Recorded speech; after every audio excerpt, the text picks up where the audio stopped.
അപ്പോൾ എല്ലാവരെയും നമ്മുടെ ഏറ്റവും പുതിയ വീഡിയോയിലേക്ക് സ്വാഗതം ചെയ്യുന്നു. ഞാൻ ഇന്ന് നിങ്ങളോട് പറയാൻ ഉദ്ദേശിക്കുന്ന വിഷയം ഹമാസ്, ഹിസ്ബുള്ള, ഹൂത്തി, ഫലസ്തീൻ ഇതൊക്കെ ആയി ബന്ധമുള്ള ഒരു വിഷയമാണ്. അപ്പോൾ വീഡിയോയുടെ വിശദാംശങ്ങളിലേക്ക് കടക്കാം. നമുക്ക് വീഡിയോയിലേക്ക് പോകാം. ലോകത്ത് ഓരോരോ വിഷയങ്ങൾ ഉണ്ടാകുമ്പോഴാണ് ഓരോ ജാതി മത വിഭാഗങ്ങളുടെ യഥാർത്ഥ മനസ്സിലിരിപ്പ് പുറത്തേക്ക് ചാടുക.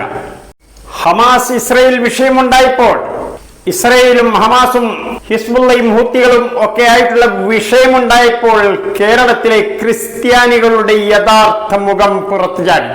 അവർ അന്ധമായി യഹൂദികളെ പിന്തുണയ്ക്കുകയായിരുന്നു. അവരുടെ വാക്കിലും നോക്കിലുമെല്ലാം ഒരു ഇസ്ലാം മുസ്ലിം വിദ്വേഷം തെളിഞ്ഞു. സോഷ്യൽ മീഡിയയിലെല്ലാം അവർ ഇസ്ലാമിക വിദ്വേഷം നിരന്തരം കത്തിച്ചു നിർത്തി.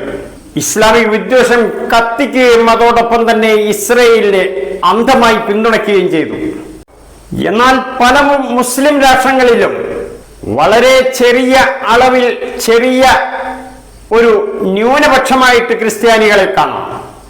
അവിടെയെല്ലാം മുസ്ലിങ്ങൾ ക്രിസ്ത്യാനികളോട് സഹോദര തുല്യമായ പെരുമാറ്റമാണ് നടത്തുന്നത്. ഉദാഹരണം ലബനോൺ. നിങ്ങൾ ലബനോനെ കുറിച്ച് കാര്യമായിട്ട് നിങ്ങൾ കേട്ടിട്ടുണ്ടോ? നിങ്ങൾക്ക് അറിവുണ്ടോ? എന്താണ് ലബനോൺ? ലബനോനെ കുറിച്ച് കേൾക്കുമ്പോൾ ഒരുപക്ഷെ നിങ്ങളുടെ മനസ്സിലേക്ക് ഓടിയെത്തുക തീവ്രവാദികളുടെ നാട് എന്നൊക്കെയായിരിക്കും. എന്നാൽ അങ്ങനെയല്ല. ലബനോണിലെ ഒരു വളരെ ചെറിയ ന്യൂനപക്ഷമാണ് ക്രിസ്ത്യാനികൾ. എന്നാൽ അവിടുത്തെ മുസ്ലിങ്ങൾ ഈ ലബനോൺ എന്ന രാജ്യത്തിന്റെ പ്രസിഡന്റ് സ്ഥാനത്ത് തന്നെ ഇരുത്തിയിരിക്കുന്നത് അവിടുത്തെ ഒരു ക്രിസ്ത്യാനിയെയാണ്. ഒരുപക്ഷെ നിങ്ങൾക്ക് ഇത് പുതിയ അറിവായിരിക്കാം. അതുപോലെ തന്നെ സൈന്യത്തിലെല്ലാം ക്രിസ്ത്യാനികൾക്ക് നല്ല പങ്കും കൊടുത്തിട്ടുണ്ട്. നല്ല അളവിൽ അവിടെ ഉള്ള ജനസംഖ്യയുടെ അടിസ്ഥാനത്തിൽ ക്രിസ്ത്യാനികളെ കാര്യമായി അവരുടെ സൈന്യത്തിൽ പരിഗണിച്ചിട്ടുണ്ട്. ക്രിസ്ത്യൻ ബ്രിഗേഡ് എന്ന ഒരു പ്രത്യേക സേന തന്നെ, ക്രിസ്ത്യാനികൾ മാത്രമുള്ള ഒരു സൈന്യത്തിന്റെ വിഭാഗം തന്നെ ലബനോണിൽ ഉണ്ട്.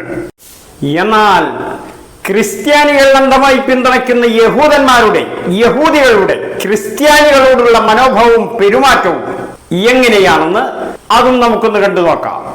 ഇന്നേ ദിവസം ക്രിസ്ത്യാനികൾ ക്രിസ്മസ് ആഘോഷിക്കുമ്പോൾ ഇതേ ആഘോഷം കഴിഞ്ഞ വർഷം, അതായത് 2023 ഡിസംബർ 16 തീയതി ഗാസ സിറ്റിക്ക് പടിഞ്ഞാറ് ഹോളി ഫാമിലി കാത്തലിക് ചർച്ചിൽ ഇസ്രയേൽ അധിനിവേശ സ്നൈപ്പറുടെ വെടിയേറ്റ് കൊല്ലപ്പെട്ട നെഹിദ ആന്റണിന്റെയും മകൾ സമർ ആന്റണിന്റെയും ശവകുടീരങ്ങൾ കർദിനാൾ പിയർ ബാറ്റിസ്റ്റ പിസബല്ല സന്ദർശിക്കുന്നതിന്റെ ദൃശ്യങ്ങളാണ് നിങ്ങൾ ഈ കാണുന്നത്. നോക്കൂ, നെഹിദ ആന്റണും മകൾ സമർ ആന്റണും ക്രിസ്ത്യാനികളാണ് എന്നോർക്കുക. അവരെ കൊന്നത് ഹമാസോ ഹിസ്ബുള്ളയോ ഹൂത്തികളോ ഒന്നുമല്ല. ഹമാസിന്റെ ശക്തി കേന്ദ്രത്തിൽ വെച്ചാണ് അവർ കൊല്ലപ്പെടുന്നത്. യഹൂദന്മാർക്ക് മുസ്ലിങ്ങളെക്കാൾ പകയും പ്രതികാരവും വിദ്വേഷവുമെല്ലാം ക്രിസ്ത്യാനികളോടാണ്. അത്രയും പക മുസ്ലിങ്ങളോട് അവർക്കില്ല. കാരണം യഹൂദന്മാരുടെ സംസ്കാരവും മുസ്ലിങ്ങളുടെ സംസ്കാരവും ഏതാണ്ട് 80% ഏതാണ്ട് ശരിയാണ്. ഒരു 20% വ്യത്യാസമാണുള്ളത്.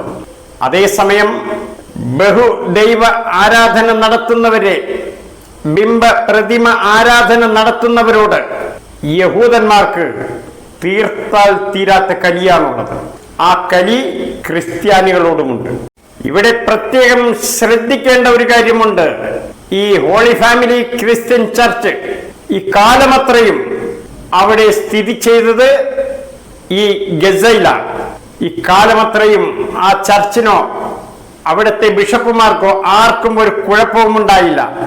എന്നാൽ ഇസ്രയേൽ ഫലസ്തീനിൽ എന്നൊക്കെയാണ് കുഴപ്പം ഉണ്ടാക്കി തുടങ്ങിയത്. അപ്പോൾ ഇവർ ഹമാസിനെയും ഹിസ്ബുള്ളയെയും ഹൂത്തിയെയും ഒക്കെ ലക്ഷ്യമിട്ട് വന്നപ്പോൾ അതിനേക്കാൾ വിരോധമുള്ള ക്രിസ്ത്യാനികളുടെ ഈ ചർച്ചും കാര്യവും കണ്ടപ്പോൾ ഈ രണ്ട് കുട്ടികളെ ഒരു കുട്ടിയും ഒരു പിതാവും രണ്ടുപേരെ അവർ നിഷ്ഠൂരം വധിക്കുകയായിരുന്നു.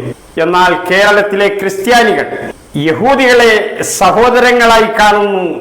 ഈ യഹൂദികൾ ആഗോള ക്രിസ്ത്യാനികളെ ശത്രുക്കളായി കാണുന്നു.